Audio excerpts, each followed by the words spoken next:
without African leadership at the table. And I'm not trying to be nice, that's a fact. African ideas and innovation helping to shape the solutions, and African population contributing to every step.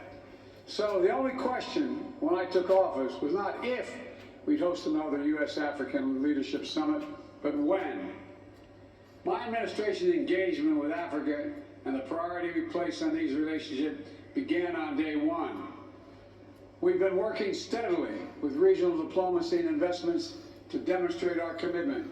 We harnessed decades of cooperation through PEPFAR and President's Malaria Initiative and other partnerships on global health security to help save lives and combat COVID-19. The United States delivered 231 million doses of vaccines to 49 countries across Africa, and worked together with you to get the vaccines into the arms in hard-to-reach communities. Critically, we invested in Africa's capacity to manufacture its own vaccines, diagnostics, and therapeutics, so Africa can meet its own needs and contribute to the global supply chain.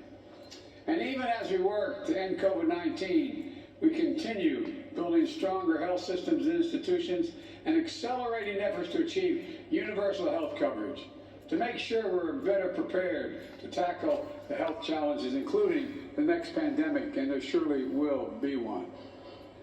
We also advanced our commitment to strengthen food security, including expanding the Feed the Future program to partner with 8 additional African countries.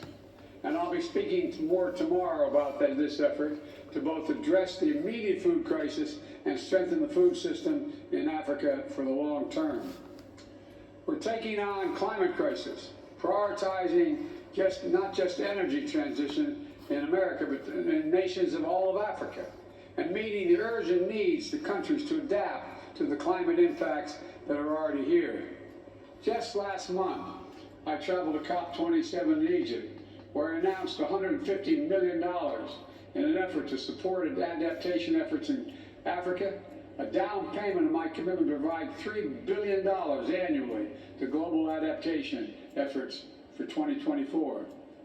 And in the year that has seen elections across Africa, we've worked together with the African Union to strengthen democracy and the core values that unite our people, all our people, especially young people: freedom, opportunity, transparency, good governance. Now, you might be thinking, this is a forum dedicated to deepening business ties and advancing two-way trade investments between Africa and the United States. Why is Biden talking so much about all these other areas? Well, it's because Africa's economic transition depends on good government, healthy populations, and reliable and affordable energy. These things business seeks out when they're looking to invest. They attract new opportunities, and they launch new partnerships.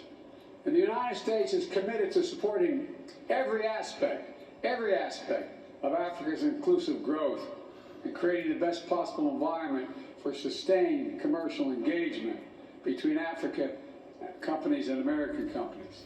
The United States is all in on Africa's future. And the work we've done over the past 2 years, building on decades of vital investments made under previous American presidents, has helped make possible the critical steps that I'm about to announce. First, the United States is signing a historic memorandum of understanding with the new African Continental Free Trade Area Secretariat. This MOU will unlock new opportunities for trade and investment between our countries and bring Africa and the United States even closer than ever. This is an enormous opportunity for Africa's future, and the United States wants to help make those opportunities real. We're finally implementing the African Continental Free Trade Area, who will represent one of the largest free trade areas in the world, 1.3 billion people. 1.3 billion people. $3.4 trillion. And with the new MOU, we're doing things correctly, enshrining protection for workers, both across Africa and in the United States, looking out for small and medium-sized entrepreneurs and enterprises to make sure they have a fair shot to compete, lifting up opportunity for women-owned businesses, diaspora-owned businesses, and businesses owned by members of historically underserved communities. Who take business? Who take business? Who take business? All people take business Together we now. want to build a future of Not opportunity have where no take one to is left restaurant, behind. understand?